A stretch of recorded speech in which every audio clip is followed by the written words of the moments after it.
నేను కాలేజీలో ఉన్నప్పుడు మా క్లాస్మేట్ ఒక అమ్మాయి ఉంది. నువ్వు లెటర్స్ బాగా రాస్తావు కదా, ఒక సినిమా టైటిల్ ఒకటి రాస్తావా అని అడిగారు. అంటే రాస్తానంటే వాళ్ళ హస్బెండ్ ఎవరైతే ఉన్నారో ఆయన నన్ను ఒక రోజు వచ్చి కాలేజీకి వచ్చి తీసుకుని వెళ్ళి అనిల్ భాను వాళ్ళకి పరిచయం చేశారు. ఇక్కడ అన్నాళ్ళని కలిసి అనిల్ అన్న వాళ్ళని అలాగని, తమ్ముడు నువ్వు లెటర్స్ రాస్తావా అంటే అవునన్నా రాస్తాను. సరే ఏది రాసి చూపించని అంటే హోమం అని ఒక టైటిల్ రాయమన్నారు. రాశాను, కానీ ఆ సినిమా వాళ్ళు చేయలేదు, వాళ్ళు డిజైన్ చేయలేదు, వేరే వాళ్ళు ఎవరో చేశారు సంథింగ్. ఆ సినిమాకి అయితే నేనేమి చేయలేదు, జస్ట్ ఏదో ఒక టెస్ట్ ఫాంట్ లా రాసిచ్చా. తర్వాత ఒక రోజు ఫోన్ చేసి తమ్ముడు ఒకసారి ఆఫీస్కి రమ్మని పిలిచారు. పిలిచినప్పుడు కొత్త బంగారు లోకం అని ఒక టైటిల్ చెప్పారు. ఇది కొత్త బంగారు లోకం, college story, love story, poetic గా ఉండాలి కొంచెం ఫాంట్ అంతా అన్న తర్వాత ఇంక నేను బలంగా ఏం పెట్టుకున్నానంటే అండి, నేను రాసిన హ్యాండ్ రైటింగ్ ఒక పోస్టర్ మీద వాల్స్ మీద కనిపించాలి అని పెట్టుకున్నా. అదే టైంలో నేను ఊరు వెళ్ళాల్సి వచ్చింది. కాకినాడ వెళ్ళిపోయింది. కాకినాడ వెళ్ళి అక్కడ ఉండి వర్క్ చేసిన ఈ కొత్త బంగాళాఖం టైటిల్ మా ఇంటి దగ్గర బయటకు వచ్చిన అరుగు మీద రాస్తా ఉండేవాడు. చాలా ఎక్కువ ఫాంట్లు రాశాను, దగ్గర ఒక 70-80 ఫాంట్ల వరకు రాశాను. కానీ ఇది ఓకే అయిందా లేదా, ఇది పోస్టర్ వస్తుందా లేదా నాకు తెలియదు. రాసేసాను, ఇచ్చేసాను, అయిపోయింది. తర్వాత మళ్ళీ నేను కాలేజ్కి వచ్చి మళ్ళీ కాలేజ్ చదువుకునేవాడిని. ఏ టైంలో వర్క్ ఉన్నా, తర్వాత ఒక్క మగాడని, తర్వాత యోగి అని, ఇలాంటి చాలా సినిమాలకి ఈవినింగ్ వర్క్ ఉండేది. ఆఫ్టర్ 3 వెళ్ళి నైట్ 2 వరకు అలా వర్క్ చేస్తూ ఉండండి. ఆ మనీ వస్తామండి, కాలేజ్ ఫీజులు, తర్వాత ఏదైతే షీట్లు కొనాలి, డ్రాయింగ్ షీట్స్ కానీ పెయింట్స్ కానీ అలా లైఫ్ హ్యాపీగా ఉండేది. అదే టైంలో 45th ఇంటర్నేషనల్ ఫిల్మ్ ఫెస్టివల్ అని ఇక్కడ మన ప్రసాద్ ఐమాక్స్ దగ్గర ఒక ఫెస్టివల్ జరుగుతుండేది. దానికి వెళ్ళి సినిమాలు చూస్తుండండి. తర్వాత శారది స్టూడియోలో ఒక మెంబర్షిప్ ఉండేది అనమాట. డైలీ వీక్లీ ఒక సినిమా వేసేవారు.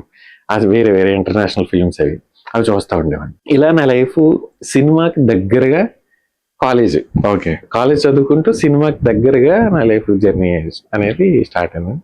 నాకు అదే టైంలో నేను రూమ్ దగ్గర ఉన్నప్పుడు, నాకు ఇంతకు ముందు మా ఫ్రెండ్ కాకినాడలో ఒక ఫ్రెండ్ ఉండేవాడు, వాడు యాక్టర్గా అవ్వాలనుకునేవాడు అనమాట. తన త్రూ నాకు కృష్ణవంశీ గారి అసోసియేట్ సీన్ అని ఒక అతను పరిచయం అయ్యాడు. అతని త్రూ అసిస్టెంట్ డైరెక్టర్లు అందరూ రైటర్స్, అసిస్టెంట్ డైరెక్టర్లు ఒక బ్యాచ్ వినాయక్ గారి దగ్గర అసిస్టెంట్గా చేసిన వాళ్ళు, అలా అందరూ నాకు పరిచయం అయ్యారు. ఈ ట్రావెల్లో ఒక పక్క ఆర్ట్ వర్క్ చేసుకుంటూ కాలేజ్ చదువుతూ మధ్యలో వెళ్ళి వీళ్ళతో చిన్న చిన్న సీన్లు డిస్కషన్ చేయడం. నేను కొత్తగా వచ్చాను కదండి, నాకు కొంచెం ఆ సినిమా ఎలా ఉండాలి, కథ ఎలా ఉండాలి అని చెప్పేసి ఉండేది అనమాట. ఆ ఐడియాతో నేను ఏంటంటే వెళ్ళి నా దగ్గర ఇలా కథ ఒకటి ఉంది, లేదంటే అలా ఒక కథ ఉంది అని చిన్నగా నాకు డైరెక్షన్ అనేది చెయ్యాలి. అది కూడా ఈ అరుంధతి సెట్లో కోడి రామకృష్ణ గారు చేయడం చూడడం, తర్వాత షార్ట్స్ ఎలా తీస్తున్నారు మేకింగ్ చూడడం, వీటిల్లోంచి ఎక్కడో ఒక చిన్నగా డైరెక్షన్ అనేది హై ఒకటి, అంటే ఈ సినిమాకి సంబంధించి ఒక బెస్ట్ పొజిషన్, దీంట్లో నేనేమైనా చేయగలనా అని నాకు ఒక చిన్న థాట్ రావడం, వాళ్ళతో వెళ్ళి సీన్లు డిస్కస్ చేయడం. మధ్యలో కొంతమంది నువ్వు రాయగలవా, రాస్తావా, ఏమైనా రాసావా ఇలా అన్నప్పుడు సేమ్ మళ్ళీ వెళ్ళి నేను సినిమాలు చూసి ఆ సినిమా అంతటిని 1 లైన్లో రాయటం. నేను ఆది అనే సినిమా చూసి ఇంటికి వచ్చి ఒక బుక్ పెట్టుకుని మొదటి నుంచి చివరి దాకా ఏం జరిగింది ఎన్టీఆర్ గారు అని రాసుకున్నా.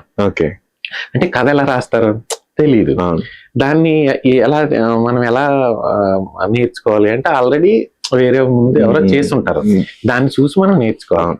ఇప్పుడు డ్రాయింగ్ కూడా మా గురువు గారు చేస్తుంటే ఆయన దగ్గర చూసి ఎలా అయితే నేర్చుకున్నామో సేమ్ అలాగే డైరెక్షన్ సైడ్ లేదా రైటింగ్ సైడ్ నేర్చుకోవాలని అనిపించింది. అలా ఆది అనే సినిమా చివరి దాకా రాసి ఓకే స్క్రిప్ట్ ఇలా రాయాలి అని అనుకున్నా. కానీ అది కాదు, నేను 1 లైన్లో రాసుకున్నాను. ఎవరైతే ఈ అసిస్టెంట్ డైరెక్టర్లతో పరిచయం అయినా వాళ్ళ సీన్స్ చూసినప్పుడు ఒక పక్క అంతా స్క్రీన్ ప్లే, ఇంకొక పక్క డైలాగ్స్ రాయడం చూసి తర్వాత అవి ప్రాక్టీస్ చేయడం మొదలుపెట్టి ఫైనల్గా కాలేజ్ ఇంకొక 3 monthsలో అలా అయిపోతుంది అని అన్నప్పుడు ఒకరోజు నేను కాలేజీలో ఉండగా ఒక ఫోన్ వచ్చిందండి. ఫోన్ వస్తే ఒకసారి రా తేజ గారిని కలుద్దు గాని డైరెక్టర్ అని మా సీన్ అన్న పిలిచారు. ఓకే. పిలవంగానే నేను ఒకసారిగా కాలేజ్ ప్రాజెక్ట్ అంతా తీసుకుని మా మేనల్లుడికి ఇచ్చి ఇది నువ్వు సబ్మిట్ చేసి నాకు రావడం కుదరదు. నాకు నిజంగా అంటే తెలియదండి ఇండస్ట్రీలో ఎలా ఉంటది అనేది నాకు ఐడియా లేదు. మామూలుగా ఆయన క్యాజువల్ గా కల్పించడానికి సార్ని కల్పించడానికి నన్ను పిలిచారు అనమాట. ప్రాజెక్ట్ అంతా అక్కడ సబ్మిట్ చేసేసి వెళ్ళి తేజ గారిని కలిశాను.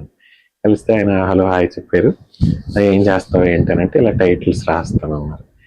ఇది హోరా హోరీ సార్ రాసి చూపించు. ఓకే, హోరా హోరీ అని అన్నారు.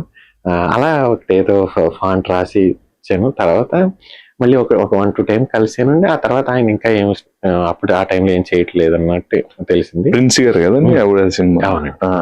ఫైనల్ గా కాలేజ్ అయిపోయిందండి. కాలేజ్ అయిపోయిన తర్వాత నేను కంప్లీట్ ఫ్రీ. అప్పటికి ఈ టైటిల్స్ ఏదైతే కొత్త బంగారు లోకం రాసానో అది 2008 ఆ టైంలో పోస్టర్ మీద చూసుకున్నాను. ఓకే మనకి ఇండస్ట్రీలో ఒకటి ఉంది. కల్చర్ సార్ ఇప్పుడు దిల్ రాజు గారిని అబ్బాయి రాసింది ఎవరు అడుగుతారు కదా. లేదండి కలవలా. ట్రై చేశానండి నేను. తర్వాత ఒక సినిమా ఆ సినిమాకే షూట్ టైంలో వెళ్ళి ట్రై చేశా.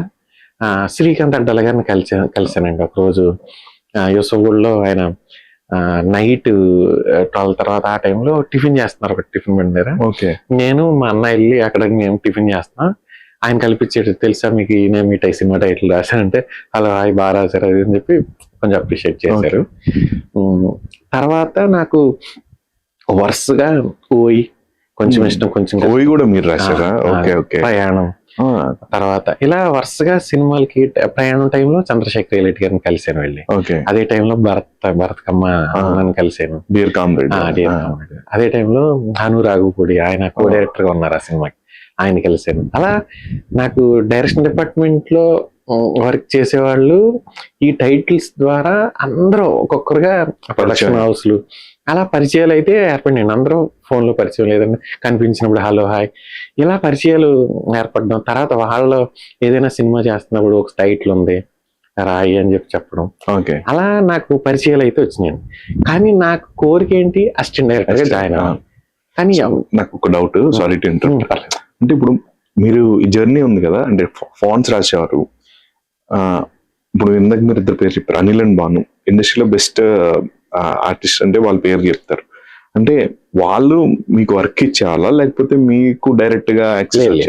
లేదు, నాకు ఎలా అంటే అనిల్ అన్న వాళ్ళకి ఒక సినిమా పోస్టర్ డిజైన్స్ చేయమని వస్తే ఆ సినిమాకి సంబంధించి అన్న వాళ్ళు ఫోన్ చేసి వీరు ఇలా ఒక మూవీ ఉంది, ఇది లవ్ స్టోరీ, ఇది ఏదైనా కొంచెం పొయిటిక్ గా లేదంటే ఏదైనా బ్రష్ స్ట్రోక్ ఇలా ఏదన్నా ఒక ట్రై, లేదా నీకు ఏదైనా అనిపిస్తే కనుక నువ్వు ఒకటి నీ ఐడియా రాయి అని ఫస్ట్ కథ గురించి సినిమా గురించి ఏం చెప్పకుండా ట్రై చేయమనేవారు. అప్పుడు నేను ఓన్లీ డ్రాయింగ్ మాత్రం చేసేస్తా, డిజైనింగ్ అంతా అనిల్ అన్న వాళ్ళే చేస్తారు. నేను అసలు డిజైనింగ్ సైడ్ ఏమి డిజిటల్ గా నేను ఏం నేర్చుకోలేదు, వెళ్ళాలని నాకు ఇంట్రెస్ట్ కూడా రాలేదండి. ఎందుకంటే నేను డైరెక్షన్ చేయాలి అనేది నా కోరిక. అందువల్ల ఏంటంటే ఓన్లీ నేను సర్వైవల్ అవ్వాలి, సినిమా ఇండస్ట్రీలో డైరెక్టర్ అవ్వాలని నేను ఇక్కడే ఉండాలి. ప్లస్ నేను మ్యారేజ్ చేసుకున్నాను, పెళ్లి అయిపోయింది, ఫ్యామిలీ ఉన్నారు. సింగిల్ గా జర్నీ చేయడం చాలా టఫ్. జనరల్ గా సింగిల్ గానే చేయడం కొంచెం టఫ్ ఇండస్ట్రీలో కంపారిటివ్లీ. అలాంటిది ఫ్యామిలీతో జర్నీ చేయాలి, అట్ ది సేమ్ టైం వాళ్ళకి నీడ్స్ ఉంటాయి, అవన్నీ ఉంటాయి. వీటన్నిటినీ కావాలంటే మనీ కావాలి నాకు. అందుకు వర్క్ చేయడం అనేది నాకు మెయిన్ ఇంపార్టెంట్. కానీ ఇదే కాదు, నాకు వేరే ట్రై కొట్టాలన్న ఫీల్డ్ లో ఉండేవాడిని.